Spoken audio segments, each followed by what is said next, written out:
Hello everyone, this is Mrama here. So today we're going to talk a little bit about robots and economy. We know that China has been a very big competitor in economy and producing stuff for the European and US markets, or the Western market we can say. And this is thanks to that they have the possibility to keep these workers in the fabric for nearly zero cost. Some call it child slavery, and so-called these fabrics. So now with robotics, I think this will be more equal because now we have access to robotics and AI and robotic fabrics here in the West, in the Europe, in the United States. So basically we can produce, in theory, we can produce even cheaper than China because robots do the work. So we don't have the cost, more than energy cost, for the producing the things. And but there are still many things that China doesn't have. For example, China doesn't have labor unions that say that you need to have a certain amount of workers, you need to have a certain amount of things in the fabrics and in the production. And so they don't have the issue that they can remove the child fabrics and put robots in there. It will be even be cheaper for them.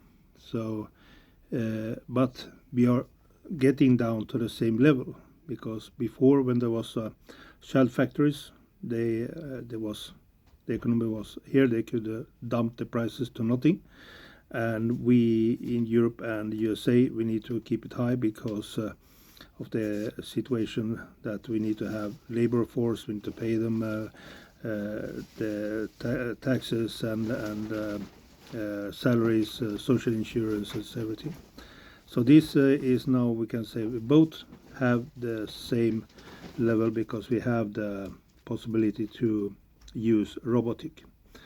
So you can say the robotics can save the economy in many ways in the Western world, or at least put the competition in similar level. So we can produce cheaper products because there's always the issue is the market. So the market want cheap products. People want to buy cheap clothes, cheap stuff, and cheap gadgets and things like that. And now when we have this possibility by autonomous or automatic production with the robotic production and things like that, then we can get to the same level and make a competition more correct with China or with the Asian countries. So I think that we should be very happy that that the robots is coming because you and me in the market, when we're buying this, we looking for the price. How much is this costing? So there it's costing, let's say, $20, and on the Chinese store it costing $2 or $5, say. So where are we going? Do we go to the Chinese shop? Do we go to the local shop? So of course, main people will be selecting the China shop because of the price. Many think in the head, it's the same thing. It's the same thing that this is coming from China. It's only the put the flag, my country's flag, and then selling for a higher price. So that's not exactly as it is because we have the norms in Europe and USA, what chemicals can be used, what colors can be used, and things that chemicals in the colors and the textile. So it's not exactly the same always. So when you buy in the China store, the chemicals can be much more dangerous than when you buy in the local store. So But anyway, to get back to this, the robotic construction, we don't have much because I'm in the construction, that construction business. So we don't have much of these in Europe or United States, that Chinese company come and bring their workers, local workers, and they do it cheaper. Like they have in Africa, for example. Africa have the situation that China taking over much of the economy because they do pretty much everything cheaper, and the local companies can't compete in the prices. And also the tactic that they have when they're coming into the country is giving huge credits to different projects, and China give the credits to the government, and then the government pay the Chinese to do the work. So basically this money is going back to the Chinese. So they're making money with the money they give, they're getting back. So yes, it's an interested circle, but still in Europe and the United States we don't have these issues. So at the moment, so there is huge pressure on this, but so far we have been able to, in Europe and USA, to stand up and against it, that cheap labor outside the country doesn't come in. But anyway, when we are in the robotic, we know that in the future is more robots in more places and less workers, and we need to maybe balance these things up to the economical situation to be able to compete with the Chinese products and Chinese economy, to able to produce cheaper, faster. And we, of course, the difference is that China has the reputation of very bad quality. It's fast produced, bad quality. Like I said, when you buy from Temu or AliExpress or something, when it's coming home, it's coming in pieces already. So these things, we have the positive side in Europe and USA, that we have the maybe not USA so much anymore, especially when we look into car manufacturer, but when you produce something that usually the quality is better than what is in China. And there is usually guarantees when you buy something, and if it's falling in pieces in certain time, you have some warranty that you can bring a new one or repair the one that is broken. So that doesn't exist much in China. So yeah, so we think positive about robotic, think positive about the future of robotic. The AI thing is in the robots. Many is scared about this situation that come up with the AI that was escaping. What I understand that the situation was that it was a processor thing, so it was testing if the AI could escape itself and could do a hack into other site. And when you process these things and they escape of your hands, then you lose the control, kind of lose the control, because in certain manner they didn't lose control because the AI came back. And if it will be uncontrolled situation, the AI will be out in the wild. And it's typical that when it's coming back is that that is a controlled situation that they made, they tested and they made. So these kind of situation may happen time to time, especially when they're testing these things. And we should be happy that they are testing these things, because this situation can be reality in some day, because AI is developing itself every second, and we know that every second is much faster development than human maybe can understand, maybe human that they cannot keep up. Now when we get the new chips, Intel chips, these computers that is 1,000 times faster and has more capacity and things like that. This is perfect for AI because they get more space to produce and more space to do. And AI is like taking space because they need information. So they are like a vacuum cleaner that taking information all the time, and that information need to be saved somewhere. So this spaces need to be huge. The issue what we have here is the energy production, that we have no energy. We don't have enough energy production in the world.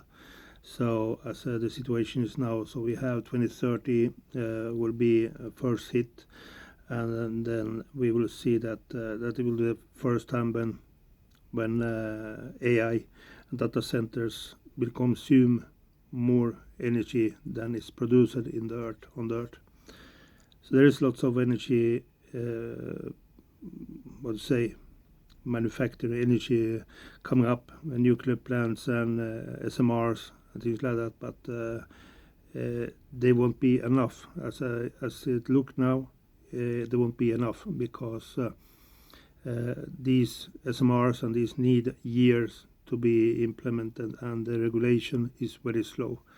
So to go through all the regulations and get these done, it's incredibly slow situation. This is because SMRs is under process, so they are not in the market yet.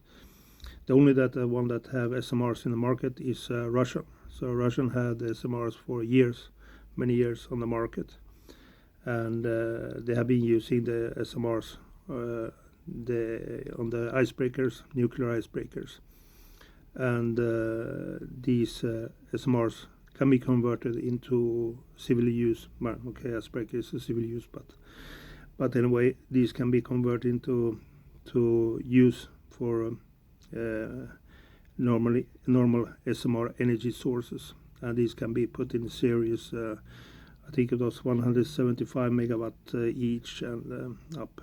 So these things exist, but as the people of politics and things like that has done in the world, they are not accessible. So there's no access to this. So at the moment, so only that have access to this is Russian and China and Asian part of Asian countries. So when the lights starting to get off and starting to be cold during the winter time, then we know that we have a critical situation, that we don't have enough energy. I'm happy that I moved from Spain to Finland. Finland have very good grid capacity. Finland have nuclear power, and as it is now, Finland have the energy for themselves what they need for to produce energy for the country itself. But in Finland we have also, because we have these good things, and we have maybe the world best internet connection in the world, and this energy, this grid powerful grid system and powerful backup system, these make that Finland is very attractive for many AI and data centers, and many data centers and AI has been established here in Finland, and they have their servers for the EU traffic in Finland. And I know that TikTok just invested $1 billion to have 2 server centers in Finland, and these economies, of course, very welcome to Finland. And but we in Finland, we need to see that, look in the future and calculate the grid power capacity and our nuclear power plants power capacity, how much they can stand for future AI increase. So I understand we have Microsoft, also some data centers here in Finland. But anyway, in the news was that TikTok coming in. So the balance what we need to have is in the world is the energy production, data centers and AI, robotics, and balance all these together. And this is of course very difficult because when there is a political leader or political person, many don't even understand these things. They have no clue of these things. So they have usually people that inform them about these things, and then it's depend of these persons' personal opinion about these technologies for to inform in the correct way, so there can be a correct decision for these things. And this is the biggest issue maybe in the system, that the issues is made maybe on incorrect information, incorrect data. And I've seen that when you have the Mark Zuckerberg is in front of the government explaining the things, so the government doesn't understand what he's saying, so they don't even understand what it's like a different language, and there is no translator in the middle because both talk in English, but I don't know, Mark talking nerd English and political talking political English. So we have the collapse there, and then they need to sit down and asking each one that what did you understand, what do you think? No one understand anything, so let's drink up the coffee and make a decision. So then boom, because there's no professional made decision on this. So yes, it's a huge thing. We will see how these things is going in the future and what will happen with the energy.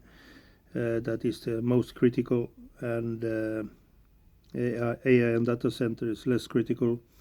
I've been talking about this also with African people that is in a political leader position about to put data centers and AI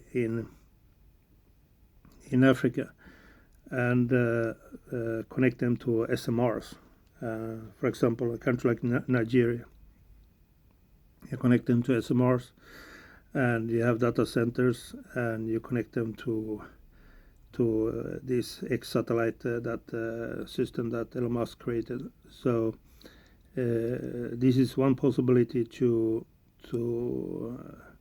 move the energy need from European countries to Africa, for example.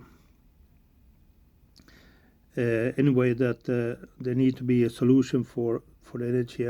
I was also looking at this that someone putting up a huge, I think, gigawatt data center in France, and there was also a question about energy production. Where do they get the energy from? So yeah, France has been guaranteed us that we will have energy enough.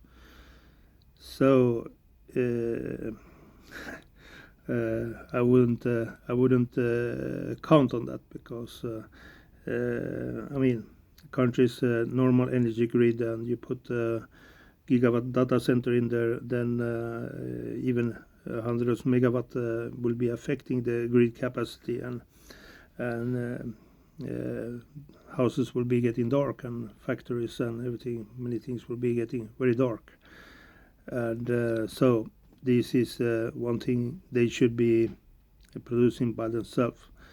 So one thing what we need is robots and SMRs. SMRs is urgent, so SMRs we need now, and we need before the big catastrophe. And if there is no, then we have a huge problem, because even the data center has the backups, and if there is no energy for the backups either, and all failure, then according to artificial intelligence itself is saying that will be a huge economical impact, and the entire economies in the world will be crashing. So maybe that's the solution then. So we will see.